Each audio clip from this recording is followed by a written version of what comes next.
विद्या अभयवरदो दैवतगणः त्वमेका नैवासि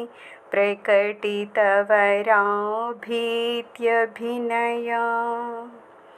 भयात्रातुं दातुं फलमपि च वाञ्छासमधिकम् शरण्ये लोकानां तव हि चरणावेव निपुणो భగవతి ఈ లోకశరణ్య అమ్మవారంట మిగిలిన దేవతలు ఎలా అయితే అభయ వరముద్రలు ధరించి ఉంచుతారు కదా, అలాగా అమ్మవారేమి ఈ అభయ వరముద్రలు ధరించాల్సిన అవసరం లేదట. ఎందుకంటే